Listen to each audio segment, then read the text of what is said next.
Fortnite is a game where the skill ceiling at times feels unreachable. Building, editing, game sense, and so much more goes into becoming a great player. But there is plenty of resources and tools to practice and train everything you may need. Today we'll be looking at everything you need to be a successful player, regardless of what your skill level is.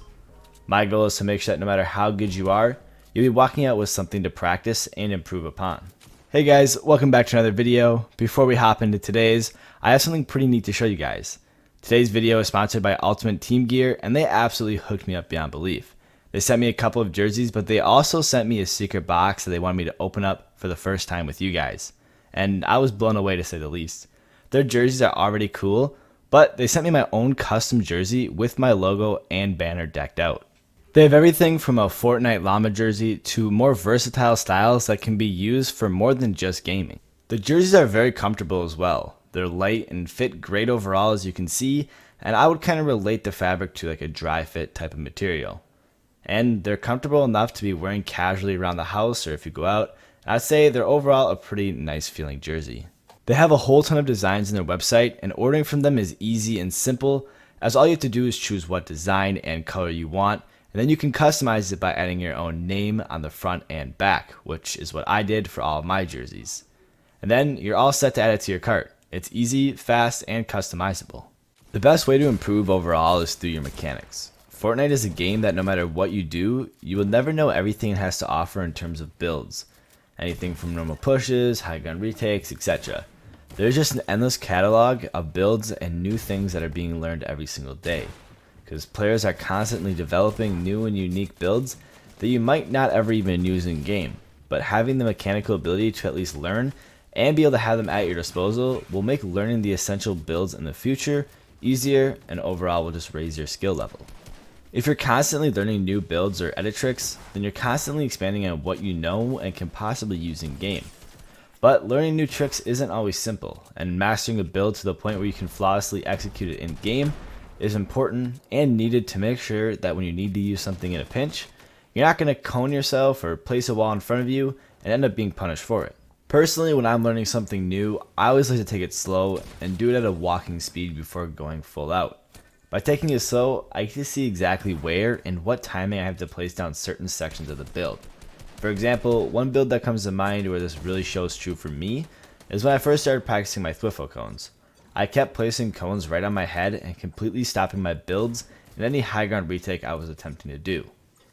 After a while, I got sick of coning myself, so I slowed it all down and looked at exactly where I was placing everything down. I finally noticed that if you looked on the low side of the wall, you end up coning yourself and messing up your entire push. This is just one of many builds, but it's still an important point. I could do Thwiffle cones no problem, but occasionally I would mess them up, and I couldn't pinpoint exactly what the problem was. So regardless of whether or not you've even begun to learn a new build, or maybe you feel like your builds overall may not be as clean, slowing down your free building during warm-up is a great way to see exactly where you're making your mistakes, and after you've identified them, take it slow and, just like I was talking about before, break your builds down and check for your main issues. But of course, building is only 1/3 of the mechanics that go into Fortnite. Aim and editing are just as important and sometimes even more important. I won't go in depth on either, but I want to touch on some of the main points. I do want to leave you guys with 2 videos that are important that will fill in the rest that I don't touch on.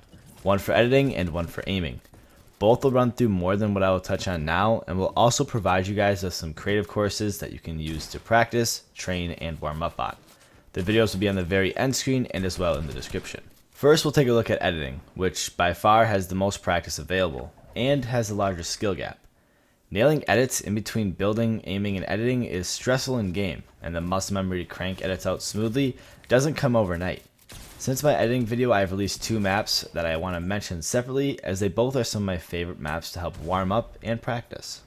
What makes both these maps so good is that they feature a course that randomizes and resets automatically. That means no matter how many times you run through the course, you're going to be getting a new and unpredictable course that you won't be used to. This will require you to rely on your muscle memory that you have for editing, and as well your reflexes.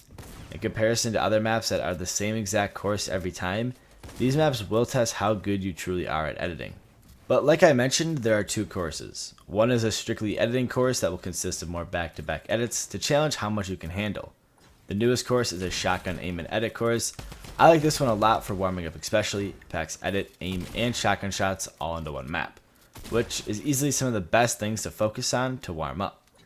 Now, VOD reviewing may not be the most fun thing to do, but something I do is when I'm practicing my edits or in creative mode working on mechanics is I'll throw up a Bala video. I'm sure most of you know him by now due to him casting in the World Cup and such, but his YouTube is a goldmine. If you're not sure where to even start when picking apart your own gameplay, or maybe just having an extra eye in a situation can help see things that you may have not even thought of. Bala combines his experience from playing as a pro player with his great analytical skill and some help from chat occasionally. But I like to watch some of the World Cup reviews and the other big tournaments for sure, because they'll show you exactly what the really good players do in situations where everyone they're fighting are just as good as them. The engagements have so much behind them that may not be noticeable at first glance, but Bala does a great job picking things apart and locating the pros and cons for some players. I'm going to have him linked down below. No matter how good of a player you are, I highly recommend you at least watch some of the World Cup VODs to see how the best of the best players play. But to improve, you actually have to play the game sometimes, and as much as possible. There sadly isn't a way to reproduce everything that goes into a normal Fortnite game in creative mode or anything else. So playing and experiencing as many situations as possible is essential to learning and growing as a player. But if possible, I recommend trying to play arena or customs. Even if you get destroyed left and right, you'll eventually learn slowly but surely. But pushing yourself to play at a higher level will only help you get better in the long run. You learn about situations you won't experience when you're fighting someone who's less experienced than you, and in turn, fighting someone who's extremely good will show you what you struggle with most and help you pinpoint exactly what's going wrong with your playstyle.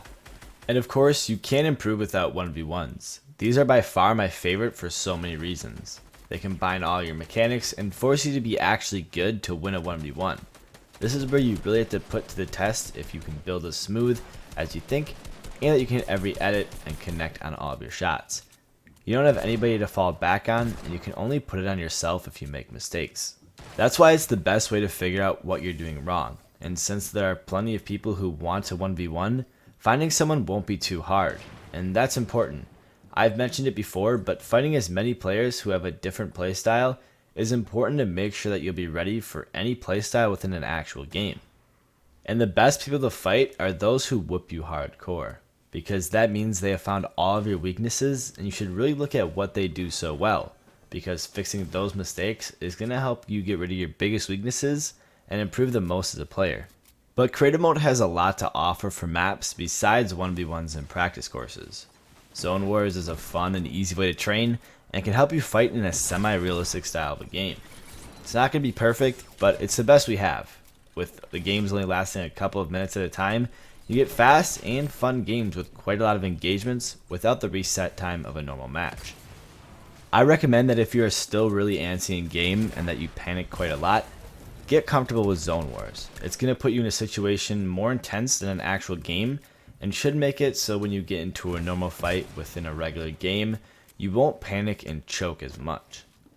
I've already showcased it on my channel, but Zero Your Hero's Zone Wars maps are the best out there currently in my opinion. He now has a duo map since my last video, and a solo one which is pretty much the most played now, and both are great for representing a real game. No matter how good you are at Fortnite, you can always find something to work on. But improving in Fortnite is hard, but easy at the same time. There's so much to practice and learn that you can spend all day doing all sorts of builds, edits, and your aim, and you won't even begin to scratch the surface of the skill ceiling. But that's what's great about Fortnite. There's always room for improvement no matter how good you are. Most players look at Tfue and see one of the best and most consistent player within the comp scene. But for the past month plus, he's been tweaking his binds, implementing double and now triple edit binds to improve and get an edge in any way possible. These little tweaks aren't really that drastic and they don't change his game in much, but they all stack up and over time he'll become better and better. That's why so many players look at him as being a consistent player, because he always adapts and becomes better through the seasons, picking up whatever he can to stay on top of the meta and improve as a player. Anyways, thank you guys all for watching today's video. Hopefully you enjoyed all of it, and if you do, don't forget to follow me over on Twitch as I stream quite often over there. As well, don't forget to follow me on Twitter and Instagram. I post clips of my gameplay and sneak some teasers of my maps as well. All three will be linked down in the description. As well, don't forget to leave a like and subscribe for more future tips, tricks, and tutorials. If you want some more right away, check out the playlist and videos on your screen for some great ways to elevate your game. Other than that, thank you guys all for watching, and I'll see you all in the next one.